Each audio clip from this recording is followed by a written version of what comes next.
Hey, this is Chris for Guitar.com here at the Paul Reed Smith Guitars booth at NAMM 2019 with the man himself. Hey Paul, how are you? You're being very sweet to have me on. Thank you. I'm okay. No problem. So we came to John's press conference and he said some really interesting things. And I wondered, first of all, how you feel about the whole kind of Silver Sky launch, you know, knowing that now we're kind of quite a few months on, you've had some distance from it and you've had time to think about it. So how do you feel about it now? Are you kidding? It was spectacular what he did. I mean, he stood there for an hour and a half and took pictures with, everybody. It was unbelievable. He was classic. It was really well felt and well done and well. It was just great.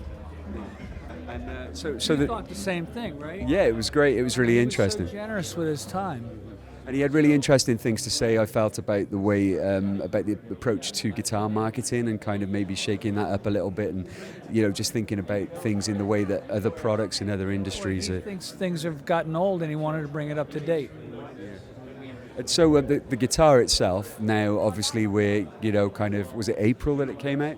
Yeah. Yeah, so given that now some time has passed and maybe the internet has calmed down a little bit and come to it. Calmed down the second they started playing the guitar. The second they played the guitar and went, oh, this is really good. Okay, I want one. Okay, good. I mean, it was just done. The market gave us permission. The early on thing was, well, we had played the guitar. They hadn't played the guitar. When they played the guitar, they were all fine. So some new finishes at this show. Nice. For John's guitars, yeah. John's guitars. Yeah. They seem, because I think much like the original ones as well, they kind of have hints of classic hues, but like a slight tweak maybe for 2019. So they kind of, it's almost like, that old car color. They were not imitations of old colors. They were imitations of new colors. Yeah. But they have got that kind of contemporary kind of car color vibe, it's very much a modern thing. Yeah. Are you guys working on more stuff? Is there anything you can talk about, or is it? All right, so let's get this right. What he wants to know is he wants to know what I'm going to come out with in 3 months and 6 months. And so he wants to leapfrog across all my representatives, all my dealers, all my distributors, some of my employees. I can't do that. I know you can't, but I used to be able to do it. And what we said in Austin, Texas, stayed in Austin, Texas. But now we talk in Austin, Texas. We're talking in Germany that minute. Yeah. This is worldwide. I have to ask. This is worldwide. The internet has changed everything. I mean, I've been listening to capacitors now. Listening to different parts of a piece of audio gear will help you to make it sound better. So I've been doing a huge investigation around the sound of parts, whether it be pickups or bridges or electronic parts or whatever, because it's a sum of the parts. Well, I guess it's almost like a holistic thing, isn't it? Like you said, the sum of the parts. If any of those components go down, then you can't expect. I'm not talking about going down. I'm talking about not sounding up to snuff. Are there any findings you can reveal, or is that kind of? Yeah, everyone that I bought sounded different, and I got a way to listen to them, a stunning way to listen to them. You go, well, that sounds good. That doesn't sound good. That sounds really bad. Oh, that sounds pretty good. Oh, this one's all right. I mean, the idea that it doesn't change the tone's nuts. And this idea that nothing on the guitar makes any difference except the pickup and the pedal board is crazy. It's just nuts. Well, I think, your guitars have proven over the years as well that the bridge is a huge key to the tone of, because it kind of starts and ends there, doesn't it, with the string vibration? Sure. According to the internet, if that was true, a dead string you couldn't hear. That's not true. I mean, I made my whole career based off the fact that it's an acoustic guitar first and an electric guitar second. The electric bits are really important. I mean, you put a Strat pickup in the guitar and take it out and put a humbug in the same position, it's going to sound different. There's no question.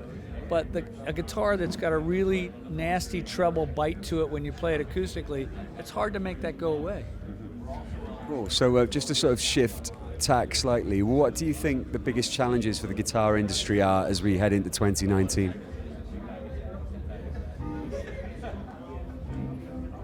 Wow. Making sure that when the stuff gets to the store it works. A a lot of times when people buy guitars, they have to have them worked on, when they reach the store, and we work unbelievably hard to make sure that when you get the instrument, you could go play a session or a gig with it at that moment without having anybody touch it. So that's important. Just making your customers want to keep the guitar over a long period of time and not just wanting to keep, trading around. I think that's important. But you're asking me kind of a combination between what are our goals and what are the industry's challenges in the same question. I know a lot about it. Look, we're trying to make it better and better and better and better and better. And a lot of people are approaching it from a view of how does it look and what kind of market does it fill, and I'm looking, are the frets level, is the nut cut to the right height? I'm looking at it from a guitar making point of view. So I think it's a challenge when you're shipping people instruments that it needs to be viewed from a guitar making point of view as well. Do you think, given that your whole career you've refined and you've kind of had this like learning experience as you've gone along? Here comes the question. Go on, ask it. Just say it. Is there anything more you're going to do? Is that what? Well, no. Actually, I wasn't going to ask that. I was going to ask you if you think that it's possible that you can ever reach a point where you go, I'm done, I'm totally happy, or is it? Yeah, when I'm dead. When I retire. When I hand it to somebody else. I'm always astounded at the depth of learning that's here. I mean, it's like God's given us a chance to get to this point so that we can make, like this instrument that's sitting right here. It's just, let me grab it. These are new TCI pickups that we're doing, and the guitar sounds stunning. I used it Thursday night for the industry. We played in the Hilton lobby, and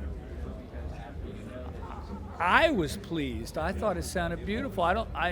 The learning just doesn't stop. It just won't stop. We're not in competition with our competitors only. We're also in competition with the guitars that are already in people's homes and every vintage guitar ever made. And kind of competition with yourself as well, because if you didn't have that, why, I mean, is this David Grissom as good or better than the David Grissoms that we sent 4 years ago if you already have one, And that's a hell of an instrument. That's a really good instrument. I don't know. You're asking a little bit of a complicated question, but the fundamental root is I don't ever see the learning stopping. How do you feel about the earlier guitars that you built when you kind of come into contact with them? Because that must be an interesting thing. I like them. You bring them back into our tech center and get them brought up to date, and they're fine. I actually think that most of the bits early on we got dead right. I can turn a 1986 PRS into sounding like one of my guitars, no problem. And so what about the really early stuff as well? Do you still have like the first couple of electric guitars? We have some archives, and we've been doing things on the archives on our website. And yeah, I have some archives. Because I think it's interesting that, having seen a couple of pictures of those early ones that you did, as a starting point, there was just something that you obviously found really appealing about just a lump of mahogany, a wrap over bridge, a couple of great pickups. Somebody walked in today, the standard with all mahogany guitars, that's your secret weapon, Paul. But even I play ones with curly maple tops. I like them. I can't get around it. Cool. Well, thanks very much for your time, man. That's great. Cheers. Hey, listen, thank you. Very well thought through questions. I appreciate it. You're trying to get a real reflection of what's going on here and in the industry-wide for your viewers, and I think you did great. So thank you very much. I appreciate it. Cheers, Nate.